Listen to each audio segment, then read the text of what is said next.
राम राम मंडळी, व्हिडिओ बघताय ना आपले, बघितलंच पाहिजे. आपला व्हिडिओ म्हणजे नानकुळा, एकदम रियालिटी, फेक वगैरे काही नाही आपल्याकडं. आज सकाळपासून आहे ना लय परेशान चालू आहे. रात्री हा फॅन बंद पडला, अचानकच बंद पडला, अटॅक, संपला कार्यक्रम. गेलो सकाळी, उठलो, वाघमारामाकडे गेलो. मग असं बघितलं, वाघमारामाने फॅन काढला. आपल्याकडे तसा स्पेअर फॅन होता, तो फॅन लावून दिला. तो फॅन त्याची सेवा आपल्याला देतोय आज. या फॅननी पाठीमागच्या जवळजवळ 30 वर्ष आपली सेवा दिली. 30 वर्षाने आपल्या परिवाराला थंड हवा देण्याचे काम त्यांनी केले. पण मनात प्रश्न आला, फॅन साठी आपण काय करू शकतो? तुम्ही सांगा, काय करू शकतो फॅन साठी? याला एक तर रिपेअर करू शकतो,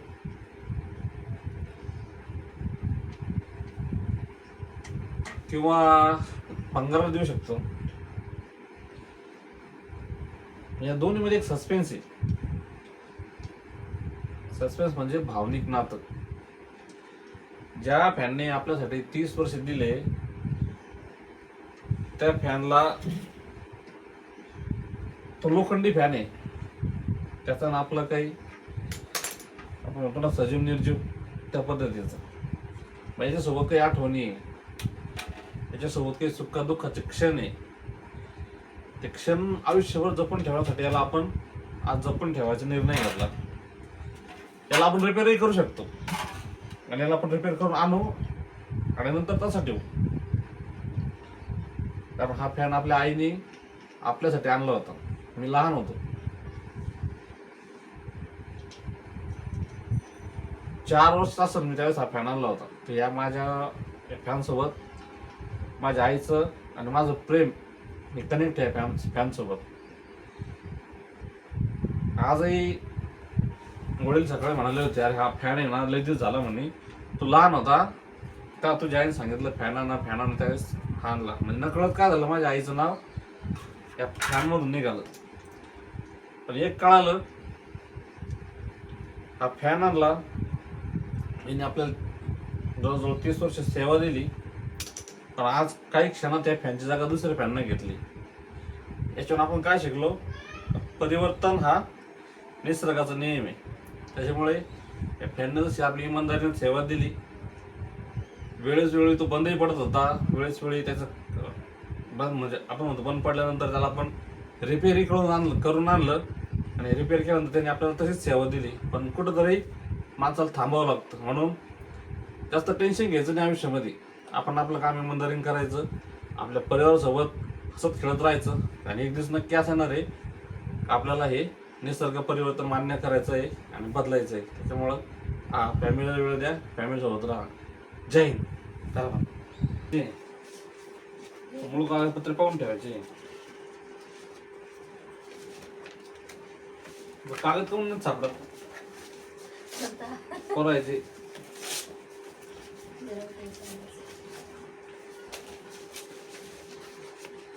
म्हणजे ऐनवेळेवर ना कोणतेच कागद सापडत नाही पाहिजे. सगळेच काम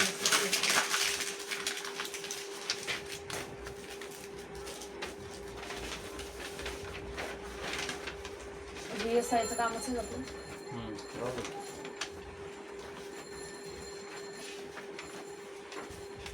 लाईट बिल,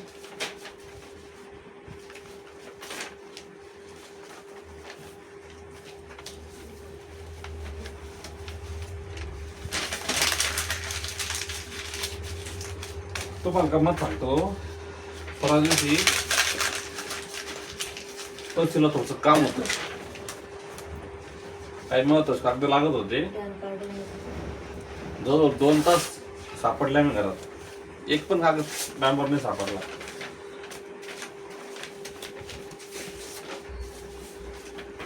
कशामुळे नाही सापडला? तर नको त्या गोष्टी अगोदर सापडतात. नाही, नको त्या गोष्टी आपण नाही त्या ठेवून घेतल्या. आणि वेळेनुसार त्या गोष्टीची किंमत संपून गेली. जगात प्रत्येक गोष्टीला किंमत आहे. प्रत्येक गोष्टीची एक वेळ आहे. त्या वेळेला त्याच गोष्टीची किंमत असते.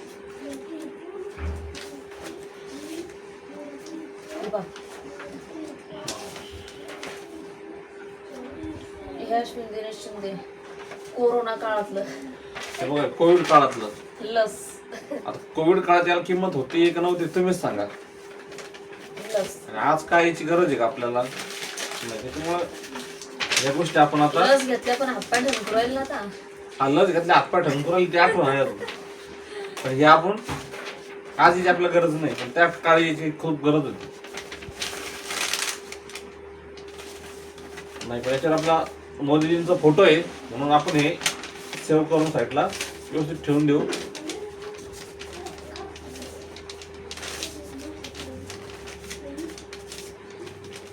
हे माझं 10वीचं गुणपत्र कसं. हा 10वीचं आहे.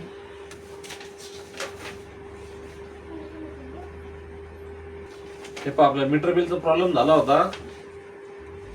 इंजिनियर साहेब अक्षरशः MSCB ला इतक्या चक्रा मारल्या होत्या त्याच्या मारायला सुद्धा एवढ्या चक्र मारले नाही मी. एवढ्या चक्र तर MSCB ला मारलेलं आहे. मंडळी, हे माझं इलेक्ट्रिशियन झालेलं सर्टिफिकेट आहे. हे 2010 ते 12 या कालावधीत मी केलं होतं.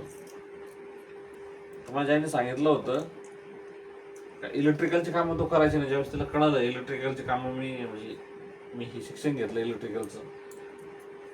आईला फक्त एवढंच म्हणत होतं मी शिकतोय म्हणून. पण ज्यावेळेस मी सांगितलं की मी इलेक्ट्रिसिटी करतो, नंतर मी हळूहळू इलेक्ट्रिसिटी कामं करायला लागलं होतं. आयुष्यात खचून जायचं नाही आणि खचून जाणार आपण नाही. आज फेल झालं असतं, शिक्षण सोडलं असतं, काय झालं असतं.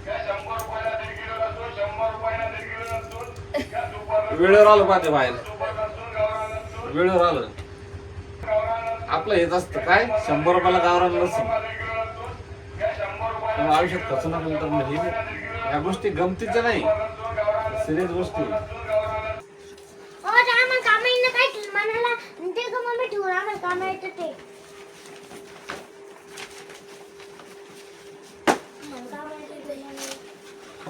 त्याच्यामुळं बाबासाहेब ध्यानात ठेवा. बाबासाहेब म्हणाले होते शिकाल तर टिकाल, किंवा शिक्षण हे वाघिणीचं दूध आहे. म्हणून त्यामुळे जर संपला असतो तर संपला असतो. त्याच्यामुळे बाबासाहेबांचे विचार गट. पेली झालं म्हणून नाही. ते लाईट बिल घेऊन अक्का वळूला जायच्या लाईट बिल भरायला माहिती का. असं लाईट बिल घेऊन वाळूला जावं लागत होतं आणि लाईट बिल भरून यावं लागत होतं. मंडळी हो, कमेंट मध्ये नक्की सांगा हे लाईट बिल भरायची काळी अशी वेळ होती. हे लाईट बिल घ्यायचं नाही, घ्यायचं नाही. हे लाईट बिल अगोदरचे असे गठ्ठे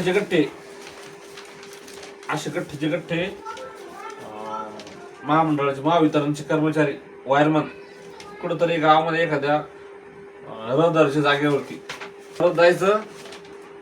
आमच्याकडं महाराष्ट्र ग्रामीण बँकेत त्या काळी भरले जात होते. ही काळा सुद्धा 8-9चा मी पण भरलेलं आहे त्या काळी बिल. लांबच्या लांब रांग लावायची आणि मग हे बिल भरायचं. बिल भरल्यानंतर पैसे दिल्यानंतर कर्मचारी ताबडतोब पावती देत नव्हते. ती पावती घ्यायला परत जायचं दुसऱ्या दिवशी आणि तिथं परत असं गठ्ठा पडेल राहायचा. कोणतं बिल कोणाचं आणि कोणती पावती कोणाची काहीच कळत नव्हतं. पैसे तर आपले गेलेले होते. परत दुसऱ्या दिवशी वायरमन विचारतो म्हणून ती पावती सापडून आणायची होती. पद्धत होती होक करायची, होल पाडून होक आणि ती लटकून ठेवायची. अशी त्या सगळ्या पेपर तिथं आपण ठेवत होतो. ही जुन्या लोकांची जी ठेवायची पद्धत होती. अरे ते घेऊन जाऊ नको तिकडं. ती खरंच चांगलीच होती. जेणेकरून काही गोष्टी त्यांच्या इथं नेहमी दिसायच्या आणि हायलाइट व्हायच्या. त्यांच्या मेमरीमध्ये या गोष्टी हायलाइट व्हायच्या. आपण त्याला रिमेंबर म्हणतो आजच्या भाषेत. त्यांना या गोष्टी रिमेंबर व्हायच्या की मला हे लग्नाला जायचंय, की मला हे लाईट बिल भरायचंय, की मला तहसीलला जायचंय, काय एक्स्ट्रा असेल हे रिमेंबर होतात त्यांना. कुठंतरी असं लावलेलं असेल, लटकेलं असेल. आज ही गोष्ट आपण करत नाही म्हणून बऱ्याचशा गोष्टी आपण विसरून जातो. त्यामुळे जुनं ते सोनंच होतं. हे एक हॉस्पिटलचं बिल आहे. हा हा हा ये इकडे ये. हा आजारी होता तर हा आजारी असताना हॉस्पिटलचं बिल झालं होतं. आता त्या काळी ते बिल कसं भरलं आमचं आम्हाला माहिती आहे. म्हणून त्यावेळेस ह्या बिलाला लय किंमत होती. आजाला किंमत आहे का नाही, कारण याची बिळ काय एवढे झोराक्स आहे आणि आई वेळेवर लगेच दुसरं काढायला जातो बरं का आम्ही. घरात एवढे झोराक्स आहे पण अजिबात सापडत नाही वेळेवर. त्याच्यावरती आपण झेरॉक्स काढलेला आहे. आज या पेपरला तेवढीच किंमत आहे. कदाचित त्याची किंमत या पेपरपेक्षा वाढलेली आहे, कारण याच्यावरती आपण झेरॉक्स काढून ठेवलेलं आहे. आजच्या आधार कार्डची झेरॉक्स किंमत वेगळी आहे. त्या आपल्या आयुष्यातला एक तरी दिवस असा ब्लँक नका जाऊ देऊ. दिवस ब्लँक गेला म्हणजे तो दिवस तुमचा आयुष्यातला खर्च झाला, तो दिवस तुमच्या परत कामात येणार नाही. म्हणून प्रत्येक आपल्या आयुष्यातल्या दिवसामध्ये काहीतरी काम करा, काहीतरी आठवणी उमटवा, कुठेतरी फिरायला जा, पाहुण्याला भेटायला जा, मित्राला वेळ द्या. फार तर मग तुम्हाला आवडलं ते शिका, पण तुमच्या आयुष्यातला एक पण दिवस ब्लँक नका जाऊ. ते एक हिंदी चित्रपटामध्ये गाणे बघा, मला आठवण ते गाणं तर कोणत्या चित्रपटातलं आहे. मेरा जीवन कोरा कागज था कोरा हिरा आहे काय. आपण खोटं बोलत नाही म्हटलं ना मला. आपली व्हिडिओ म्हणजे एकदम रिअल. घरात काम करत होतो, घरातला पसारा आवरत होतो. त्याची कामगार आयुक्ताची माझ्या आईची फाईल भरलेली होती. आज माझी आई नाहीये, पण काही आठवण्यात तारणी झाला. माझ्या आईचा फोटो आहे. आईचं काय प्रेम असतं ना त्याला तोड नाही.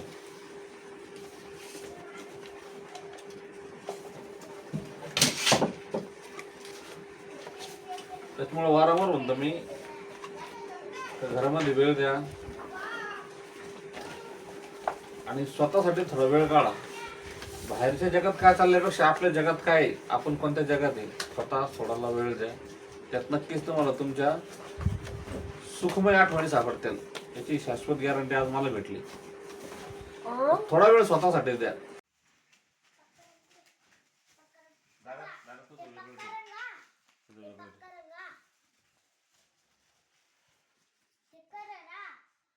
तुझं वेगळं ठेव.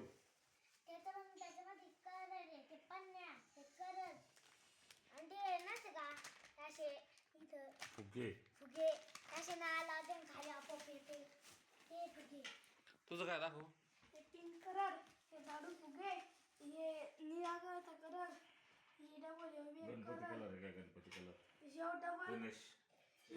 बाबाने रणजितने मार्केटला जाऊन होळीची तयारी आजच करून घेतली. सगळ्या प्रकारचे थोडे थोडे कलर वेगवेगळे नवीन निघाले. ते पाण्यातले बलून सर्व खरेदी त्यांनी करून घेतली आणि ते आता पाहत होते.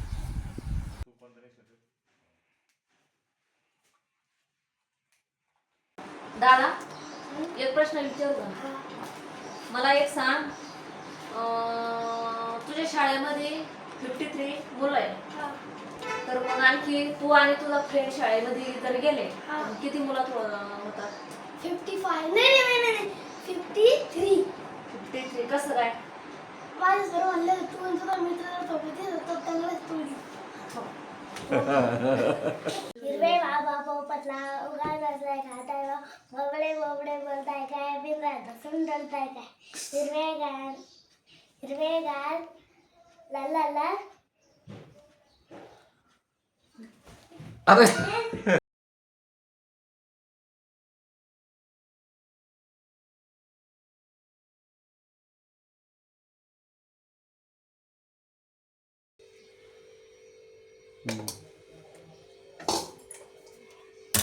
आमचा फॅमिली व्हिडिओ जर आवडला लाईक सबस्क्राईब करायला विसरू नका.